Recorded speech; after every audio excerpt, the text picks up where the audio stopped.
Hello बच्चों, कैसे हो? बढ़िया। आप बढ़िया तो मैं भी बढ़िया। देखो बच्चों, आज हमारा जो टॉपिक होगा, टॉपिक का नाम यहाँ पर है, हमारे क्वेश्चन है यहाँ पर। लेकिन वो क्वेश्चन कौन से चैप्टर का है बच्चों? हमारा यहाँ पे चैप्टर नंबर 4 है, डी एवं एफ ब्लॉक के तत्व। यहाँ से एक हमारा क्वेश्चन बनता है जो इस बार बोर्ड एग्ज़ाम 2025 जे जेड सेट में आया हुआ है। ठीक है ना बच्चों, मैं यहाँ पे क्वेश्चन लिख रहा हूँ। हमारा क्वेश्चन है कि Fe2+ एक अपचायक है।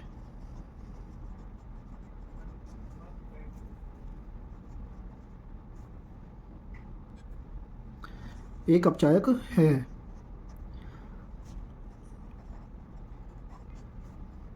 इसमें दे रखा है आपको बेटा, जबकि Mn2+ एक आक्षिकारक है, क्यों? इसका हमें कारण बताना है कि ऐसा क्यों है, आक्षिकारक है क्यों। हमें इसका रीज़न बताना है बच्चों कि ऐसा है हमारा क्यों है, कैसे, क्या कारण है। बहुत अच्छा क्वेश्चन है, ठीक है ना। आपका 2 नंबर में आ जाता है, ठीक है ना। अच्छा क्वेश्चन है बच्चों, देखिएगा। यहाँ से हमें सबसे पहले हमें Fe के बारे में देखना कि Fe के लिए हम कैसे देखेंगे। तो हमें यहाँ पर इसके सॉल्यूशन में लिखना होगा बच्चों कि Fe2+ अपचायक क्यों है। देखो पहले हम इसी चीज़ को देखते हैं कि अपचायक क्यों है, इसका क्या कारण है कि अपचायक है, ठीक है ना। ये अपचायक क्यों है? आपको पता है कि आवर्त सारणी में Fe हमारा 26 नंबर पे आता है, अर्थात इसका परमाणु क्रमांक कितना होता है? 26 होता है, ठीक है। तो जब आप इसका विन्यास निकालते हैं तो इसका विन्यास होगा AR मतलब आर्गन, जो हमारा 18 नंबर पे होता है, 3d6 4s2, ठीक है। अब हमें Fe2+ मतलब कि इसमें से 2 इलेक्ट्रॉन निकालने हैं। तो 2 इलेक्ट्रॉन सबसे बाहर वाली सेल से निकल जाएंगे, तो ये बनेगा AR 3d6, ठीक है ना, 4s0। लिखो या ना लिखो, बात एक ही होगी। अब आप एक बात बताइएगा, Fe2+ है हमारा, इसके जो डी सेल है, डी सेल में कितने इलेक्ट्रॉन है? 6 इलेक्ट्रॉन है, ठीक है ना। लेकिन अगर Fe2+ अपने अंदर से एक इलेक्ट्रॉन निकाल करके Fe3+ में कन्वर्ट हो जाता है, तो Fe3+ में कन्वर्ट होना इसके लिए बहुत अच्छा रहेगा। क्यों? क्योंकि ये स्थायी हो जाएगा। यहाँ पर क्यों होगा, कैसे होगा, देखो समझेंगे अभी। आप चाहो तो लिख सकते हैं कि Fe2+ आसानी से एक इलेक्ट्रॉन छोड़कर Fe3+ बन जाता है। देखिए, अगर ये क्वेश्चन बोर्ड एग्जाम में आता है तो आप इसी प्रकार से, इसी पैटर्न से करिएगा, आपको पूरे के पूरे नंबर मिलेंगे बच्चों, ठीक है ना। देखो कैसे, Fe2+ है, इसने अपने अंदर से एक इलेक्ट्रॉन निकाला और एक इसमें कन्वर्ट हो गया Fe3+ में। और जब आप Fe3+ का विन्यास निकालते हैं, Fe3+ का अगर आप यहाँ से इलेक्ट्रॉनिक विन्यास निकालेंगे तो ये बनेगा AR 3d5। डी में 5 इलेक्ट्रॉन, क्योंकि एक इलेक्ट्रॉन निकाल दिया आपने, डी में 5 इलेक्ट्रॉन हो गए। और आपको पता है कि डी ब्लॉक के जितने भी एलिमेंट होते हैं, अगर उनके उनके अगर कक्षक में 5 इलेक्ट्रॉन हैं, डी कक्षक में 5 इलेक्ट्रॉन है, तो इसका मतलब वो हमारा स्थायी है, ठीक है ना, क्योंकि वो सेल आधी हमारी भरी हुई है। तो आप चाहो तो लिख सकते हैं इस चीज़ को यहाँ पर कि D5 अर्ध भरी, D5 अर्ध भरी संरचना बहुत स्थायी है, या अधिक स्थायी है, या स्थिर है, बहुत स्थिर होती है, बहुत स्थिर होती है, बहुत स्थिर होती है ना बच्चों। इसलिए F2+ इलेक्ट्रॉन देकर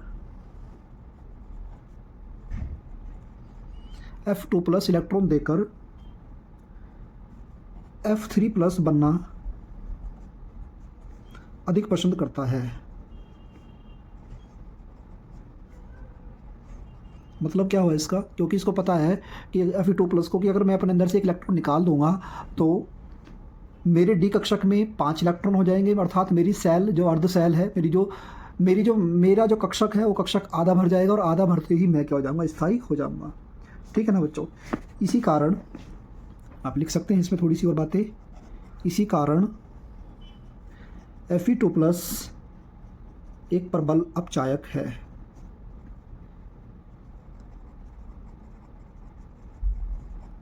क्योंकि यह स्वयं आक्षीकृत होकर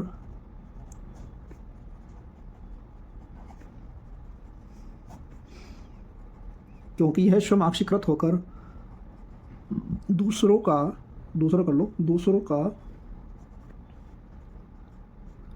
अपचयन करता है।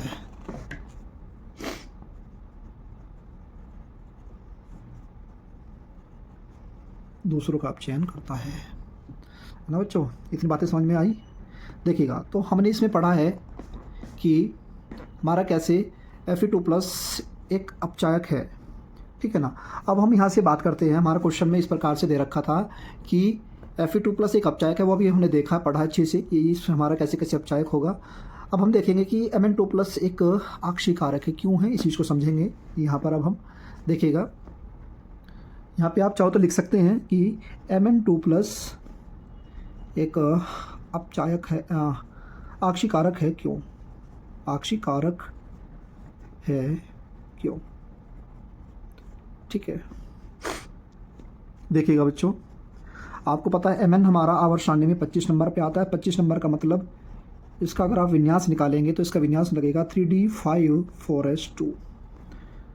Mn2+, इसमें से 2 इलेक्ट्रॉन निकाल दीजिएगा आप। 2 इलेक्ट्रॉन निकालने का मतलब क्या होगा कि Ar 3d5 4s0। तो D5 हो गया। D5 का मतलब क्या है कि ये हमारा अर्धशैल है और अर्धभरी कक्षक है, इस मतलब कि इसका जो कक्षक है वो आधा भरा हुआ है ना। आप चाहो तो ऐसे लिख सकते हो कि अर्धभरी और अधिक स्थायी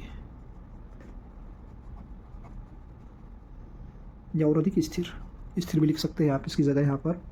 देखो, अगर आप इसमें से एक इलेक्ट्रॉन निकालते हैं Mn3+, एक इलेक्ट्रॉन निकालेंगे तो ये हमारा क्या बनेगा, Ar 3d4 है ना। Ar 3d4, इसमें तो कोई इलेक्ट्रॉन है ही नहीं यहाँ, तो D में 4 इलेक्ट्रॉन हो गए नहीं हो गए। अगर D में 4 इलेक्ट्रॉन है तो इसका मतलब क्या होगा बच्चों, बताओ ज़रा। इसका यहाँ से क्या मतलब निकलेगा, इसका सीधा सीधा मतलब ये होगा बच्चों कि Mn2+ Mn3+ में कन्वर्ट नहीं होना चाहिए। क्यों? क्योंकि Mn2+ हमारा स्थायी है और Mn3+ हमारा अस्थायी हो गया, अस्थिर हो गया। ये अस्थिर क्यों होगा, इसलिए ये अपने अंदर से इलेक्ट्रॉन नहीं निकालेगा, ठीक है ना। मतलब ये Mn जो हमारा Mn3+ है ये इलेक्ट्रॉन ग्रहण करेगा, ध्यान रखिएगा। ये इलेक्ट्रॉन क्या करेगा, ग्रहण करेगा, और इलेक्ट्रॉन ग्रहण करके किस में कन्वर्ट हो जाएगा, Mn2+ में। इसका मतलब Mn2+ हमारा क्या होगा, एक आक्सीकारक होगा, क्योंकि आक्सीकारक का मतलब होता है जो इलेक्ट्रॉन को ग्रहण करता है, ठीक है ना। तो आप लिख सकते हैं यहाँ पर ये सब चीज़। यहाँ से देखो, मैं एक यहाँ से रिएक्शन के माध्यम से आपको बताता हूँ कि जो Mn3+ है ना हमारा, वो यहाँ से एक इलेक्ट्रॉन ग्रहण करेगा और वो किस में कन्वर्ट होगा, Mn2+ में, ठीक है ना। तो आप यहाँ से लिख सकते हैं सारी चीज़ें कि इसलिए Mn3+ आसानी से एक इलेक्ट्रॉन ग्रहण करता है,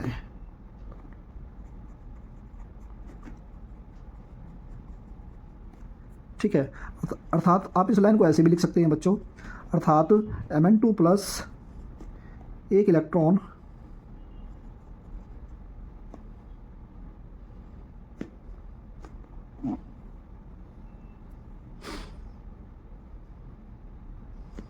Mn2+ एक इलेक्ट्रॉन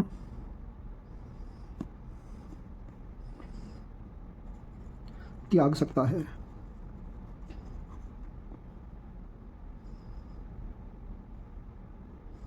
अच्छा, इसको रहने दीजिएगा, यही लाइन ठीक है कि Mn3+ आसानी से एक इलेक्ट्रॉन ग्रहण कर सकता है। और आपने पता है जो इलेक्ट्रॉन ग्रहण करता है ना, वो क्या होता है उसका, तो आप यहाँ से वो एक उसका अपचयन होता है, जो इलेक्ट्रॉन ग्रहण करता है, ठीक है ना।